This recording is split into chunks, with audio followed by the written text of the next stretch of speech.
नमस्कार, मैं अनीता चौधरी। देखिए, बिहार का चुनाव जैसे-जैसे नज़दीक आ रहा है, राहुल गांधी और इंडी गठबंधन वैसे-वैसे और ज़्यादा एक्टिव हो रही है। राहुल गांधी पहले तो बिहार में बिहार बंद के लिए चले ही गए थे, वोटर लिस्ट और वोटर सर्वे को लेकर के।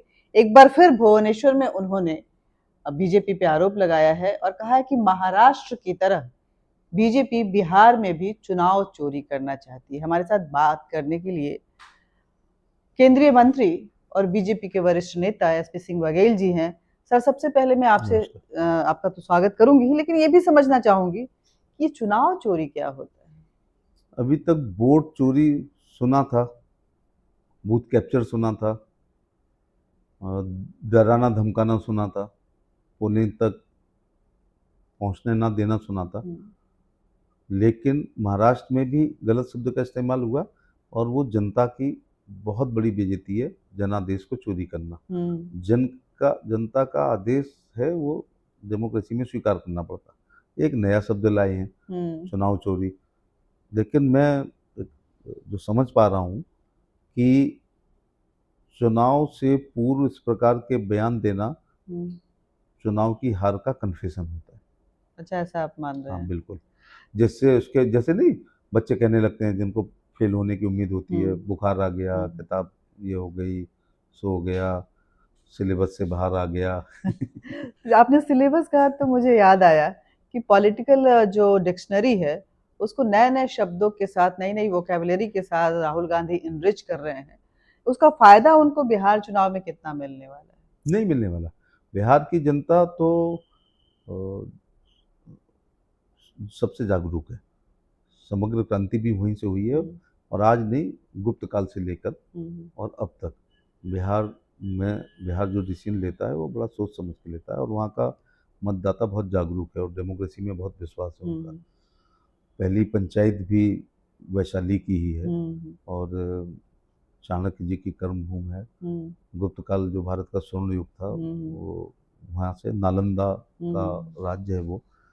कोई फायदा नहीं मिलने वाला है, और इस प्रकार के बयान देते हैं तो फिर उनका नाम आप लोगों के मुंह से पूरे देश भर के पत्रकार हम लोगों से पूछते हैं। तो ये चर्चा पर्चा में आने का एक सस्ता तरीका है। अच्छा, लेकिन हमने देखा है कि जब भी चुनाव आता है, कोई भी अगर कार्य होते हैं चुनाव आयोग की तरफ से या इस तरह के संवैधानिक इंस्टीट्यूशन की तरफ से, हालांकि इस सर्वे को जो चुनाव आयोग कर रहा है, सुप्रीम कोर्ट ने हरी झंडी दे दी है, लेकिन विपक्ष मानने को तैयार नहीं होता है। जिन लोगों का संवैधानिक संस्थाओं में विश्वास नहीं है, उन्होंने तो सीबीआई को कांग्रेस ब्यूरो ऑफ इन्वेस्टिगेशन बना रखा था। उन्हीं के समय तोता कहा गया। चुनाव आयोग एक संवैधानिक संस्था है, अपनी संविधान द्वारा प्रदत्त शक्तियों से जरा भी ऊपर नहीं जा सकता, और जाएगा तो माननीय सुप्रीम कोर्ट इन सब के लिए होता है, जिन्होंने भी एक मोहर लगा दी है उनके का। मतदाता पुनरीक्षण सूची इसलिए पुनरीक्षण किया जाता है जिससे बोगस वोटर ना रहें, दो जगह ना रहें, किसी भारत का नागरिक ना हो और आपका वोटर बन जाए। तो क्या भारत के लोग विदेश में जाकर के ट्रेस पास करके या बाउंड्री पार करके या घुस के घुसपैठिए के रूप में जाकर के, कुछ देश ऐसे हैं वहाँ तो गोली मार दी जाएगी। तो ये जो एक सहिष्णुता है, इसका नाजायज़ फ़ायदा उठाया जा रहा है। चुनाव आयोग को जो शक्तियाँ हैं उसका उपयोग कर रहे हैं, और ये एक सामान्य प्रक्रिया है। जब उत्तर प्रदेश का चुनाव आएगा तब भी मतदाता सूची में पुनरीक्षण होगा। जैसे जैसे बिहार का चुनाव सामने आ रहा है, जिस तरह की बयानबाजी हो रहे हैं, गतिविधियां चल रही हैं, ऐसा लग रहा है चुनाव आयोग के साथ साथ एक बार ईवीएम फिर से बदनाम होने वाली है। मैं समझना चाहती हूँ कि कितना घपला हो सकता है मैंने वोटर। इन सवाल ये आते हैं तो फिर थोड़ा सा पूछा भी, क्या ईवीएम में कोई नई बटन आ गई है? क्या ईवीएम में रिमूव की कोई बटन अलग से आ गई है? क्या ईवीएम की सील तोड़ करके वैसी सील लग सकती है? क्या ईवीएम सील होते हुए इलेक्शन के सभी पार्टियों के एजेंट की सहमति होती है? तो कहा ऐसे ही हुआ, परिवर्तन तो नहीं कर दिया आपने? नहीं साहब। जब लेआउट होती है तो पहले आप ऐसे दिखाते हैं, सील सब दिखाते हैं, हाथ सब दिखाते हैं। आज तक किसी काउंटिंग एजेंट ने विरोध किया है कि सील टूटी हुई है? नहीं है। ईवीएम कई बार बंद हो जाती है, इसमें कोई दो राय नहीं, काम करते हुए इलेक्ट्रॉनिक बंद हो जाती है, तो ऐसी एक और दो मशीनें आ जाती हैं एक बूथ की, तो वो इलेक्शन एजेंट, काउंटिंग एजेंट तो काउंटिंग में आते हैं, इलेक्शन एजेंट होते हैं जो मतदान केंद्र के, तो उनकी सहमति दस्तखत कराते हो। तो जब कोई नया सिस्टम नहीं आया है, वही ईवीएम है। अच्छा, ईवीएम घूमती हैं, ईवीएम यूपी का चुनाव कराती हैं, फिर वो चली जाती हैं पंजाब के चुनाव में, तो वो चली जाती हैं दक्षिण के तो चुनाव में। वहाँ तो पंजाब में तो तो सभी सभी क्षेत्रीय दलों ने, अब ये भी देखो भारत की डेमोक्रेसी, कि जो दिल्ली में राज करता है जरूरी नहीं है वो देश में राज करे हर सूबे में, तो सभी में उदाहरण तौर से भोले वाले मतदाताओं को, बिहार या कहीं के भी जो मतदाता हैं उनको कन्फ्यूजन ना पैदा हो, परसेप्शन गलत ना जाए, तो मैं कुछ उदाहरण देना चाहूँगा। 2004 और 2009 के चुनाव में, मैं अब सत्ता पक्ष की बातें कम करूँगा, ईवीएम से मनमोहन सिंह जी ने सरकार बनाई। क्षेत्रीय दल 7 से 12 मायावती जी ने यूपी में पूर्ण बहुमत, 12 से 17 अखिलेश यादव जी ने पूर्ण बहुमत ईवीएम से और चुनाव आयोग से, चुनाव आयोग के निर्देशन में ईवीएम से। दिल्ली में जहां हम ये इंटरव्यू दे रहे हैं वो 2-3 बार आम आदमी पार्टी ने बनाई और इस समय चल रही है पंजाब में।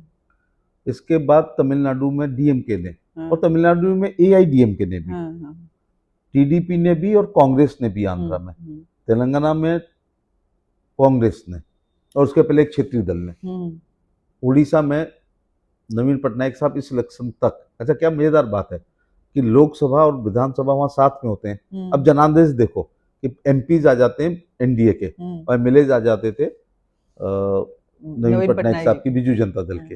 अब वही एक ही दिन दो मतों का प्रयोग होना है, तो क्या करता है कोई, ये एमएलए वाली उनको दे देते हैं कि आप अपनी बना लो, एमपी वाली हमें दे दो। इससे ज्यादा मैं स्पष्ट नहीं कर सकता। और जो बहुत आरोप लगाते हैं खासतौर से तृणमूल कांग्रेस के लोग, वो बहुमत की सरकार बना रहे हैं ईवीएम के द्वारा। तो वहां का भी जनादेश देखो, हमारे 17-18 एमपी आ जाते हैं। दिल्ली सबसे गजब का उदाहरण है इस बार के चुनाव को छोड़ के, कि 7 एमपी बीजेपी के 14 में, और दिल्ली के केंद्र के चुनाव के बाद सबसे पहला इलेक्शन ही आता है हरियाणा और अपना दिल्ली राज्य, तो केजरीवाल साहब की बन गई। फिर 19 में हमारे 7 एमपी आए, फिर सरकार उनकी बन गई। फिर 24 में हमारे 7 एमपी आए, लेकिन अब हमने वो भी बना ली। तो यहाँ मतदाता कई बार 3 कर देता है कि वो एनडीएमसी में, केंद्र विधानसभा में और केंद्र में अलग अलग, किसी को 2 वोट दे देता है, किसी को 1 वोट देता है। तो आप ईवीएम वाला तो चैप्टर बिल्कुल क्लोज कर देना चाहिए। अच्छा, एक और क्योंकि पंजाब की चर्चा हो रही है, आम आदमी की बात आई है, तो आम आदमी पार्टी के पंजाब के मुख्यमंत्री भगवंत मान ने कहा है कि हमारे देश के प्रधानमंत्री जहां उन देशों में चले जाते हैं जहां 10-10 हजार की आबादी है, एक अवार्ड लेके चले आते हैं। हमारे देश में तो 10,000 देखने के लिए 10,000 लोग सिर्फ जेसीबी देखने के लिए पहुंच जाते हैं। उनको ये भी कहना चाहिए कि उनके कॉमेडी शो में भी 10,000 लोग आ जाते थे। तो एक कॉमेडियन से, चीफ मिनिस्टर बनने वाले आदमी से राजनीतिक सोच वाला गंभीर बयान की हम लोग उम्मीद भी नहीं करते हैं। दूसरा, वो छोटे आ जाते थे। तो एक कॉमेडियन से, चीफ मिनिस्टर बनने वाले आदमी से राजनीतिक सोच वाला गंभीर बयान की हम लोग उम्मीद भी नहीं करते हैं। दूसरा, वो छोटे देश हो सकते हैं, लेकिन मैं एक उदाहरण देना चाहूँगा कि भारत में नॉर्थ ईस्ट की कुछ स्टेट बहुत छोटी हैं। मैं 22 लाख मतदाताओं पर एमपी बना हूँ, गोवा में 10 लाख मतदाता हैं, 12 लाख। तो हम क्या कहें कि हम गोवा से बड़े हैं? नहीं, वहाँ के चीफ मिनिस्टर हैं। तो हम 4 लाख पर एमएलए बनता है, कहीं पुडुचेरी में 10,000 पे बन जाता है, लेकिन माननीय विधायक हैं वो।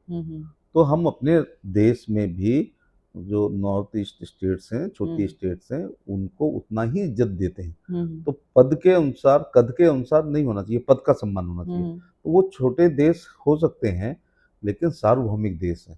उनकी दुनिया के देशों में जब गिनती आती है तो उनका नंबर की वो काउंट होते हैं। और ये बहुत अभी भी मेरे दिमाग में ये विचार आता है कि भारतीय जनता पार्टी जो अंत्योदय जिसकी सिद्धांत में है, तो ये अंतर्राष्ट्रीय राजनीतिक कूटनीतिक अंत्योदय है, जो श्री नरेंद्र मोदी जी छोटे देशों में जाकर के जाते हैं, तो उनका मनोबल कितना बढ़ता होगा। उनको लगता होगा विश्व का विकसित बनने वाला राष्ट्र के प्रधानमंत्री हमारे यहाँ आए हैं। एक सवाल, तो हमारे यहाँ तो सुदामा और कृष्ण की दोस्ती का है जी, यहाँ तो राजा रंक में दोस्ती होती है।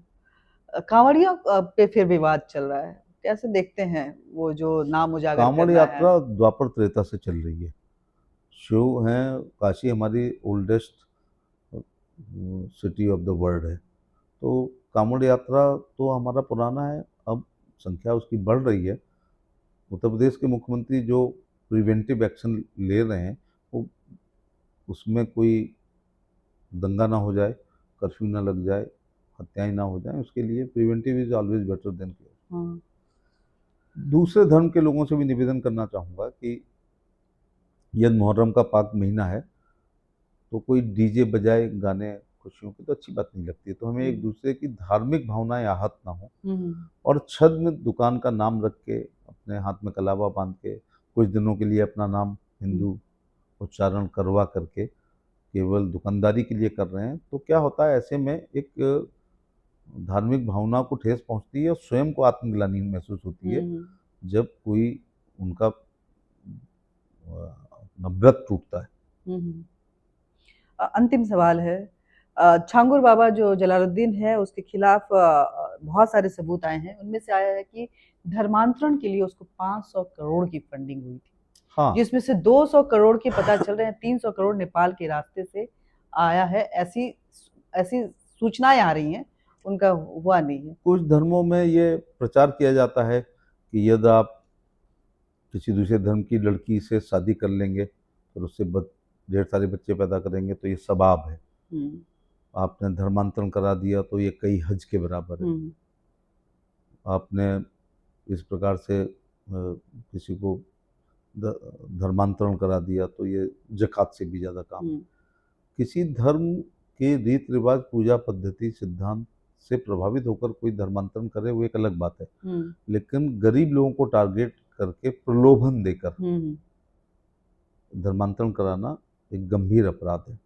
इसीलिए आजकल घर वापसी हो रही है कि कुछ लोगों को बहका दिया जाता है, चमत्कार और दिखाए जाते हैं, और ये गंदे ताबीज से निसंतान को बच्चे पैदा होने की स्थिति में, या एक फर्जी अल्ट्रासाउंड करा करके किडनी में स्टोन दिखा दिए और फिर कुछ झाड़ फूक के अगला अल्ट्रासाउंड कराया, उसमें नहीं आए, किडनी में स्टोन थे ही नहीं उसके। तो ये जब तक अशिक्षित लोग रहेंगे तब तक धर्मांतरण होगा, और ये एक गलत है। उन पर जो कार्रवाई हो रही है वो विधि सम्मत हो रही है। बहुत बहुत शुक्रिया आपका। देखिए, कई मुद्दों पर एसपी सिंह बघेल जी ने हमारे साथ बात की, लेकिन चुनाव से लेकर के समाज तक जिस तरह से चीजें चल रही हैं, वो कहीं ना कहीं एक संकेत भी दे रहा है कि हमें कितना सचेत होने की जरूरत है। जय हिंद।